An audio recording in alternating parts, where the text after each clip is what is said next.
জাতীয় থেকে আন্তর্জাতিক, প্রান্তিক, জনপদ থেকে নগর, চারপাশে ঠিক কী ঘটছে এই মুহূর্তে তা নিয়ে আয়োজন এখন চারদিক। সঙ্গে আছি আমি সাবিত সারওয়ার। ২১শে আগস্ট গ্রেনেড হামলা মামলা থেকে খালাস পেলেন বিএনপির ভারপ্রাপ্ত চেয়ারম্যান তারেক রহমান সহ ৫২ আসামির সবাই। ডেথ রেফারেন্স ও আপিল শুনানি শেষে এ রায় দেন হাইকোর্ট।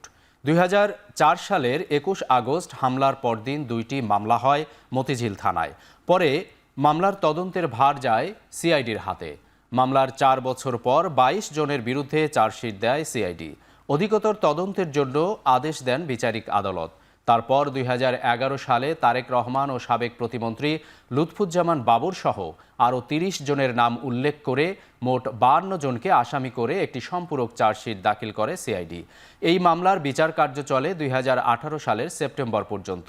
২১ আগস্টের ঘটনায় হত্যা ও বিস্ফোরক আইনের ২ মামলায় ২০১৮ সালের ১০ অক্টোবর রায় দেয় ঢাকার দ্রুত বিচার ট্রাইব্যুনাল ১।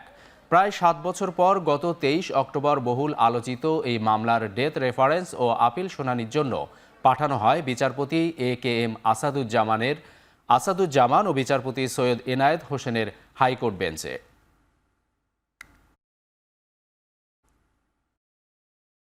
মুফতি হান্নানের দ্বিতীয় স্বীকারোক্তিমূলক জবানবন্দির ভিত্তিতে যে চার্জশিটটা দেওয়া হয় সেই চার্জশিটটা আইন বহির্ভূত ছিল। সিআরপিসি এবং এভিডেন্স অ্যাক্টে এই চার্জশিটের কোনো আইনগত ভিত্তি নাই। তাই এই চার্জশিটে যারা অন্তর্ভুক্ত ছিল তারা এই মামলা থেকে খালাস পেয়েছেন। জনসভার পারমিশন সরকার দিয়েছিলেন পাশের একটি ময়দানে এবং সরকারকে পরবর্তী পর্যায়ে না জানিয়ে এই দিলেন বিরোধী দলীয় নেত্রী, তিনি ওই স্থান পরিবর্তন করে তিনি এই রাস্তার মধ্যে নিয়ে আসেন এবং এটা ছিল তার উদ্দেশ্য প্রণোদিত যে সরকারি দলকে একটা বেকায়দায় ফেলাবার জন্য তিনি এই কাজটি করেছিলেন। 111-এর সময় মহিন আহমেদ ফখরুদ্দিন আপনার আমলে চার্জশিট দিয়েছে। পরবর্তীতে আওয়ামী লীগ ক্ষমতা আসার পর নতুন পিপি সাহেব দরখাস্ত দিয়েছে, তার পরিপ্রেক্ষিতে নতুন আইন নিয়োগ করেছে। কাকে নিয়োগ করেছে? আব্দুল কার আকান, যিনি যার চাকরি চলে গেছিল বিভিন্ন ক্ষমতার সময়। তিনি আওয়ামী লীগের নমিনেশন চেয়েছিল, দলীয় মনোনয়ন চেয়েছিল সেই সময় এবং এমপি হওয়ার জন্য। তাকে পরে চাকরি পুনর্বহাল করে তাকে তদন্তের দায়িত্ব দিচ্ছে। এখানে তার রাজনৈতিক প্রতিহিংসাতে প্রতিফলিত হয়েছে। জ্ঞাত আয় বহির্ভূত সম্পদ অর্জনের অভিযোগে দুদকের দায়ের করা মামলায় খালাস পেয়েছেন বিএনপির স্থায়ী কমিটির সদস্য ও সাবেক মন্ত্রী ডক্টর খন্দকার মোশাররফ হোসেন। রোববার ঢাকার বিশেষ জজ আদালত ৮ এর বিচারক মোহাম্মদ মঞ্জুরুল হোসেনের আদালত এ রায় ঘোষণা করেন। এই ১৭ বছরে কিন্তু তারা সরকারের পক্ষ থেকে কোনো এই আদালতে সাবমিট করতে পারে নাই, জমা দিতে পারে নাই এবং সেই প্রক্রিয়াই কিন্তু আজকে এই বিজ্ঞ আদালত এই রায় দিল যে যেহেতু সরকারের পক্ষ থেকে যে অভিযোগ আনা হয়েছে সেই অভিযোগের পক্ষে কোনো রকমের প্রমাণ, কোনো রকমের সাক্ষী বা কোনো রকমের কিছু দেখাতে পারেনি, তার জন্য আজকে এই মামলাটি খারিজ করে দেওয়া হলো। প্রধান উপদেষ্টা ডক্টর মোহাম্মদ ইউনুস বলেছেন, গণতান্ত্রিক জবাবদিহিতার ক্ষেত্রে বেসরকারি গবেষণা সংস্থা সিপিডির ভূমিকা গুরুত্বপূর্ণ, যা ছাত্র জনতার গণ অভ্যুত্থানে গুরুত্বপূর্ণ ভূমিকা রেখেছে। সিপিডির ৩০তম প্রতিষ্ঠা বার্ষিকী উপলক্ষে মহাখালীর ব্রাক সেন্টারে ভার্চুয়ালি যুক্ত হন ডক্টর মোহাম্মদ ইউনুস। বলেন, স্রোতের বিপরীতে দাঁড়িয়ে সিপিডি সব সময় কথা বলেছে। এই সময়েও সিপিডি গুরুত্বপূর্ণ ভূমিকা রাখবে বলে আশা প্রকাশ করেন ডক্টর মোহাম্মদ ইউনুস। সিপিডি সবসময় স্রোতের বিপরীতে দাঁড়িয়ে স্বাধীনভাবে চিন্তা করেছে এবং দেশের স্বার্থে নীতি নির্ধারকদেরকে বিভিন্ন সময়ে গুরুত্বপূর্ণ পরামর্শ দেওয়ার চেষ্টা করেছে। বিভিন্ন গোষ্ঠীর মধ্যে সংলাপের প্রয়োজনীয়তা উপলব্ধি করে সিপিডি বিভিন্ন সময়ে নিয়মিত নীতি সংলাপের আয়োজন করে। সাম্প্রতিক ছাত্র জনতার গণ অভ্যুত্থানের মনন সৃষ্টিতে সিপিডির গবেষণা ও জনসচেতনামূলক কার্যক্রম অশেষ ভূমিকা রেখেছে। এই কারণে এই প্রতিষ্ঠানটি সবসময় আমার কাছে বিশেষ তাৎপর্য বহন করে। বাংলাদেশ এখন একটি গুরুত্বপূর্ণ সময় অতিক্রম করছে। আমি আশা করি সিপিডি অতীতের মতোই বর্তমানে ও আগামীতে তার বুদ্ধিবৃত্তিক অবদান অব্যাহত রাখবে ও দেশ ও দেশবাসীর কল্যাণে অবদান রেখে যাবে। আওয়ামী লীগ নিষিদ্ধ করতে বিএনপি প্রতিবন্ধকতা তৈরি করছে, এটা সঠিক নয় বলে মন্তব্য করেছেন বিএনপির সিনিয়র যুগ্ম মহাসচিব রুহুল কবির রিজভী। সরকার চাইলে যে কোনো সিদ্ধান্ত নিতে পারে বলেও জানান তিনি। নয়াপল্টনে বিএনপির কেন্দ্রীয় কার্যালয়ে আনুষ্ঠানিক সংবাদ সম্মেলনে তিনি একথা বলেন। আওয়ামী লীগ নিষিদ্ধ করা না করার সিদ্ধান্ত নেওয়ার এখতিয়ার সরকারের। বিএনপির উপর দায় চাপানো দুঃখজনক। পতিত আওয়ামী লীগ সরকার যখন জামাত নিষিদ্ধ করেছিল তখন আমরা প্রতিবাদ করেছি, বাংলাদেশ জাতীয়তাবাদী দল প্রতিবাদ করেছি। আমরা আশা করব অন্তর্বর্তী সরকারের পক্ষ থেকে প্রধান উপদেষ্টা সহ অন্যান্য উপদেষ্টারাও এমন কোনো বক্তব্য দেওয়া উচিত হবে না যাতে গণতান্ত্রিক শক্তি দুর্বল হয় বা আমাদের ঐক্যে ফাটল ধরে।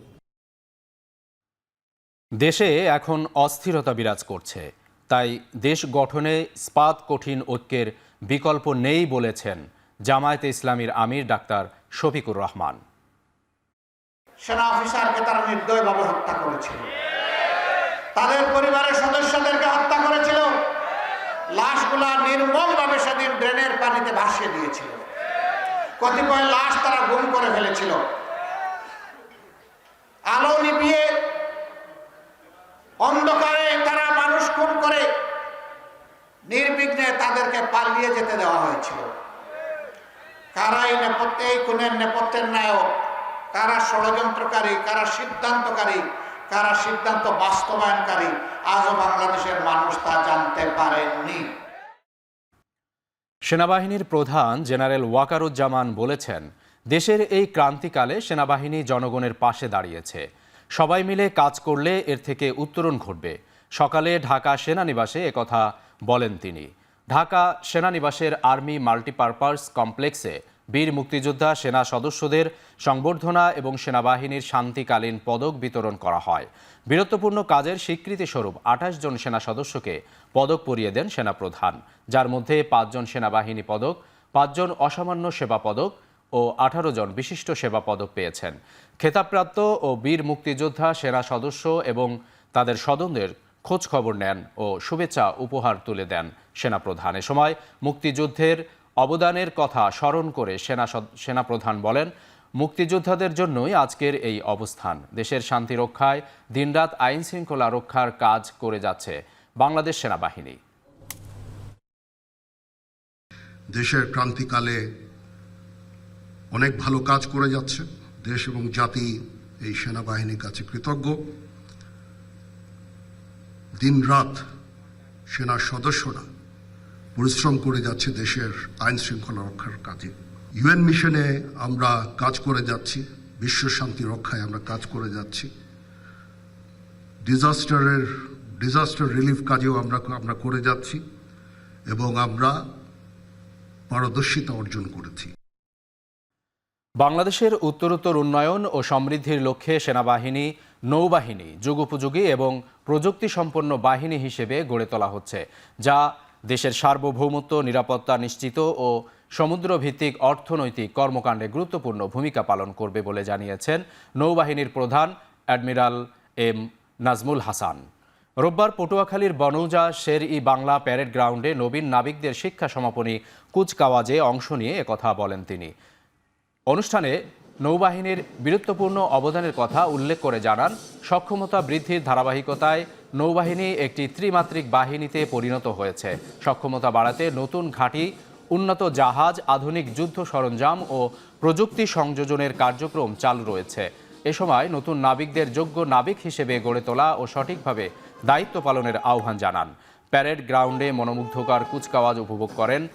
এ সময় প্রধান অতিথি হিসেবে প্যারেড পরিদর্শন ও সালাম গ্রহণ করেন নৌপ্রধান।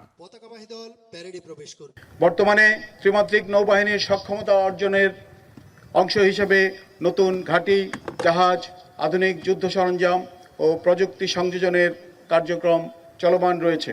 তোমাদের প্রাতিষ্ঠানিক শিক্ষা ও নাবিক প্রশিক্ষণ স্কুলে অর্জিত জ্ঞান প্রয়োগের মাধ্যমে বাংলাদেশ নৌবাহিনীর সার্বিক উন্নয়নে তোমরা অবদান রাখতে সক্ষম হবে বলে আমি আশাবাদী। কক্সবাজার থেকে সেন্ট মার্টিনের উদ্দেশ্যে প্রায় 9 মাস পর ছেড়ে গেছে জাহাজ MV-12 আউলিয়া। সকাল 10টার দিকে শহরের নুনিয়ারছড়ার BIWT ঘাট থেকে 653 জন যাত্রী নিয়ে জাহাজ MV-12 আউলিয়া সেন্ট মার্টিনের উদ্দেশ্যে যাত্রা করে। জেলা প্রশাসন জানায়, সেন্ট মার্টিন যেতে হলে বাংলাদেশ ট্যুরিজম বোর্ডের তৈরি করা অ্যাপের মাধ্যমে নিবন্ধন করে ট্রাভেল পাস নিতে হবে। বঙ্গোপসাগর হয়ে দ্বীপে পৌঁছাতে জাহাজটির সময় লাগবে প্রায় 6 ঘন্টা। এখন পর্যন্ত এ রুটে 3টি জাহাজ চলাচলের অনুমতি দেওয়া হয়েছে। অনুমোদিত জাহাজে পলিথিন ব্যাগ ও একবার ব্যবহারযোগ্য প্লাস্টিকের পণ্য পরিবহন নিষিদ্ধ করা হয়েছে। অক্টোবরে পর্যটন মৌসুম শুরু হলেও মিয়ানমারের অস্থিরতার জেরসহ নানা প্রশাসনিক জটিলতায় বন্ধ থাকে জাহাজ চলাচল। দীর্ঘদিন পর এই রুটে জাহাজ চালু হওয়ায় স্বস্তি ফিরেছে পর্যটকদের মাঝে।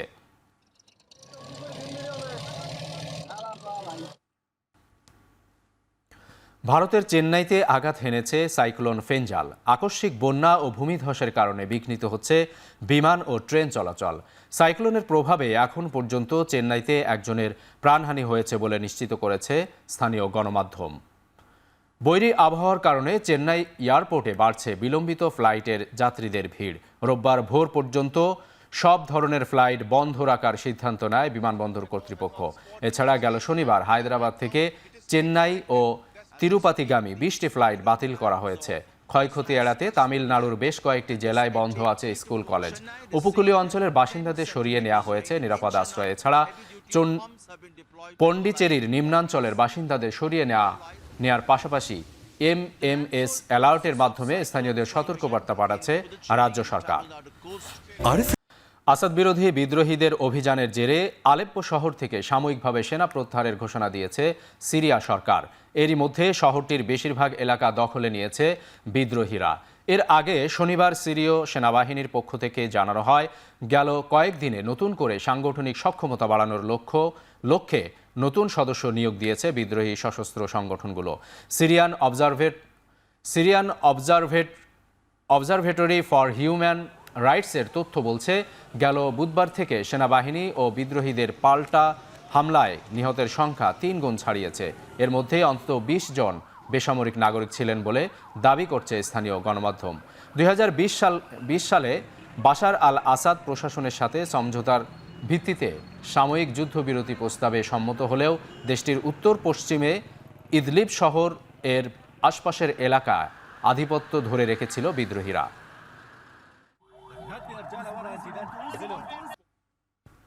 শেষ করছি এখন চারদিক। এখন টেলিভিশন ওয়েবসাইটে দেখতে ভিজিট করুন www.ekhon.tv। এখন টেলিভিশন ফেসবুকে দেখতে ভিজিট করুন facebook.com/tv.ekhon। এছাড়া ইউটিউবে এখন টেলিভিশন দেখতে ভিজিট করুন youtube.com/c/ekhon tv।